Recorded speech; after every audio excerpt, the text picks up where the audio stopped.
passion. Chalk in hand, he's on a mission, shaping dreams with precision. Joseph, the English teacher. Hi everyone, this podcast is for radio professionals and podcasters who are looking to use their voice differently to get their message across.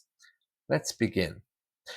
One of the most important things when you're podcasting or doing a radio broadcast is knowing how you feel. In English, there is an idiom, knowledge is power, and knowing how you feel in the beginning helps you to avoid bringing your mood to audio. So if you're recording something, if you're reading the news, you don't want your mood to be in the middle of that. Okay? For example, I'm just going to give you a few headlines here. For example, the Queen has died at her home in Scotland. Now you can see there, very sad tone coming in. But if I was stressed, that might sound something like, the Queen has died in her home in Scotland as well. And you can see that I'm distracted there. I'm looking around. You can hear in my breath. It's not quite right. So the very first thing you need to consider is your mood and how you feel. Because no matter what you do, if you're not an industry professional, you're not going to know how to mask what you're trying to say. We're able to mask our own feelings by using intonation, but it takes a lot of practice to get to that point. So the very first piece of advice is your own personal feelings, how to avoid them, how to utilize them. Because if you have a lot of energy, you can energy build. If your day has been full of caffeine drinks, then it is possible that you can use that to your advantage. You can imagine, and we've all had those very dynamic news headlines where the music is beating, and then there's a kind of an explosion of sound. Other news today, Donald Trump visits Scotland. The Queen dies at her home in Balmoral. The situation in the Middle East erupts again. Now, for these news headlines in depth. If you're the kind of person who has a lot of energy, you can energy build reading the news and capturing that mood that you have. But it's very important to be aware of what that mood is if you're going to utilize it. What you don't want is a podcast. Hello, well, welcome again to my podcast. I'm Joseph, and yada yada blah. So you have to get the mood right. You also have to know what kind of mood you want your program to have. Are you reading the news, for example? Does it require you to be asking in-depth questions? Well, there might be a lot of stress. And again, you need to know how to use that in order to set the mood. Now, let's just think of a few different scenarios, okay? So you have a radio show, okay? And that radio show is a mixture of special guests. You have to decide whether you want it to be serious, whether you want it to be funny, whether you want it to be a mixture. And if you're playing music, of course, the music has to reflect or even allow the music to lift the mood.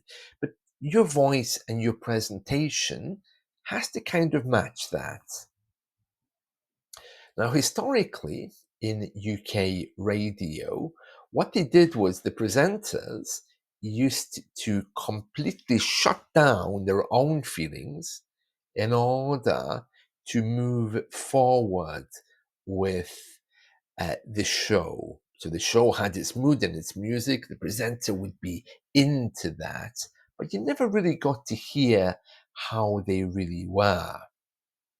In later years, I would say from the 1980s, maybe more in the 1990s, we had what was called shock radio, where the presenters would come with a very strong personal opinion on particular topics.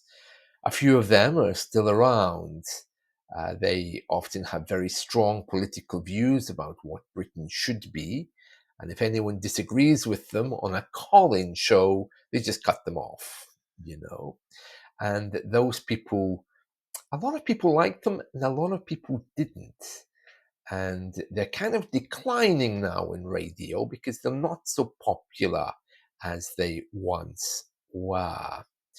But the idea is this, and that is that you are bringing whatever mood you want to your show. And these days of podcasting and YouTubing and these things, you can create whatever mood you think is necessary. Now, let's just have a look at a few examples of how you can present things. Now, these are stories, but the same rule applies. You can stress certain words, or you can maybe highlight certain issues that you feel about. If you don't do that, it might just sound a bit like this. And if you're not a native speaker, it's possible that you haven't been able to examine the power of your voice. Let's have a look at some headlines. Right, so this is my site. Now let's just have a look at a few of the headlines that I've been posting over the last few days. Okay, so this is a fictional story I've been producing. Now, how would you present this? Well, there's a choice. If it's a sad story, Neil McTaggart's Crossing, a story of 1920s Scottish immigration to Canada. So if I was perhaps doing a podcast or a news story about how sad immigration was in the 1920s, you can hear there that my voice is flat and I'm pulling my intonation down with every word. There's nothing going up. My intonation is my usual voice and down, not up. All right. But if I want to choose something happier, let's say, for example, here's a new song, Reach by Gloria Estefan, or Estefan, as she's known, I think. Reach by Gloria Estefan. You can hear there that there's an upward flow to my intonation. Also, looking back, Butte Pride 2019 and Glasgow Pride 2018. Scottish Pride photo memories. So I'm making this sound very happy. If I wanted it to be sad, maybe because something happened there, looking back, Butte Pride 2019 and Glasgow Pride 2018. Let's just go on. Yeah, here's a good example. Okay, so this is a self-help post about why some people are stuck in study mode. Now, if I read this, stop just learning, start giving, why you're stuck in study mode, it doesn't really reflect what I'm trying to say. In this case, as you can hear, I'm still pulling my intonation down, when really I want to put it up. Stop just learning, start giving, why you're stuck in study mode. So by putting my intonation up and down to my usual voice, it works really, really well because you can hear it sounds happier. And you can also use this intonation way to mask how you're really feeling. This is often used by business professionals as well, because they, of course, are trying to sell you something. So they're trying to mask their own feelings by using intonation. So you have to be careful. This can be quite abusive because you could be being misled. But if you're in touch with your feelings and you are presenting, these tips are incredibly powerful. And here are my video clips from the Netherlands when I was there a few weeks ago. So again, you can hear putting my intonation up and down really helps. Now, how does this help you with presenting and podcasting? Let's talk a little bit more about that. Right. Well, as I said a moment ago, the first and most important thing is to know how you feel, because you're going to be transmitting that on to whatever you're trying to produce. So you have to really make sure that either your mood is okay or that professionally you're able to cover it by masking how you're really feeling. What you don't want is going to a presentation, scratching your head and thinking, you know, I have to give this presentation, but I just had such a terrible argument with my wife this morning. That's, in fact, in a presentation, depending, of course, on what the presentation is, you might want to just cancel if you're not able to deal with that, unless you're trained to give that presentation to the best of your ability. Because whatever's going on for you, people will pick it up. They will hear that. So authenticity and honesty with yourself about how you're feeling is really, really important. For me personally, I like to take a couple of hours of silence before I do any podcast or radio broadcast, just to make sure my mood is okay. If I don't get that, or if there's anything going on in my personal life, I can mask it by using intonation. And if you're presenting a news program, that's incredibly easy to do, because usually with news programs, you don't bring your personal energy. You just read what's on the screen professionally, quietly, and very, very well. Maybe a really good example of what we're talking about is by comparing your voice to music. Think of classical music with all of its ups and downs, where it's not violent, it's not imposing. Think of how BBC newsreaders read the news. It's very, very similar. Then, of course, if you think of a rock track where the energy is building and you're getting ready for the headlines, and the jingle comes in, and each headline has a little explosion. So the first one, President Trump visits Scotland today. The Middle East, the situation worsens. So you can hear there the energy is building. If you're the kind of person who has a lot of energy, you can utilize this and bring it to your podcast. You would have to know, of course, exactly when your energy peaks and the best time to capture that. But more importantly is to know how to remain calm, especially if you're reading news, current affairs, also religious programming.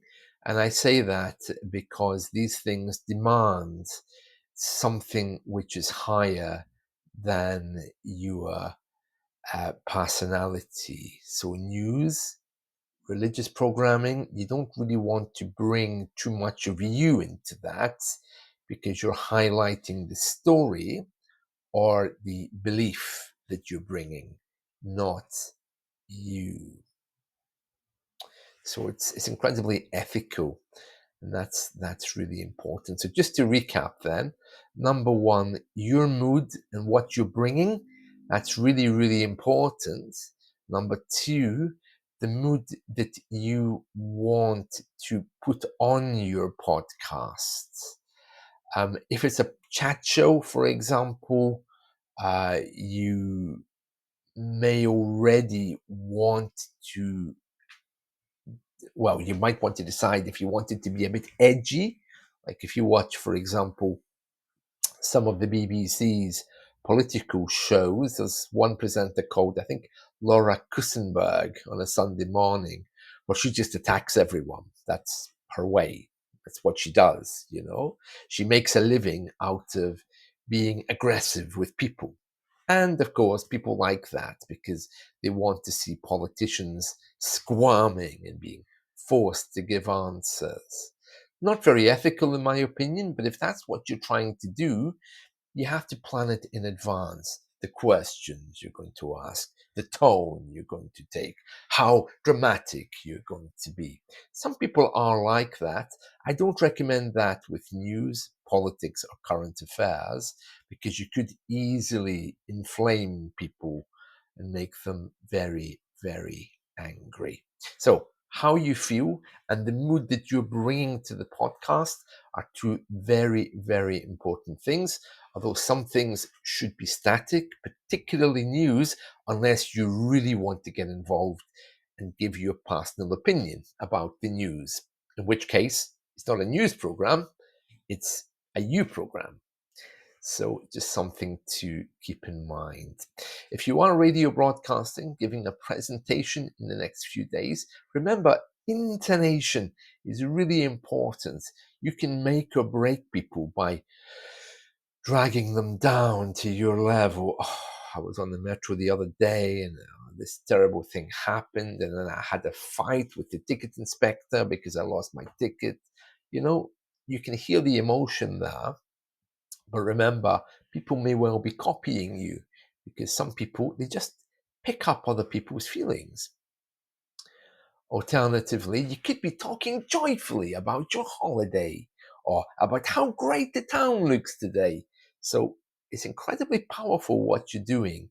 And remember, your voice can reflect a lot of things. And if it's going to reflect you, make sure that it's an authentic, honest version of who you are. See you. Bye.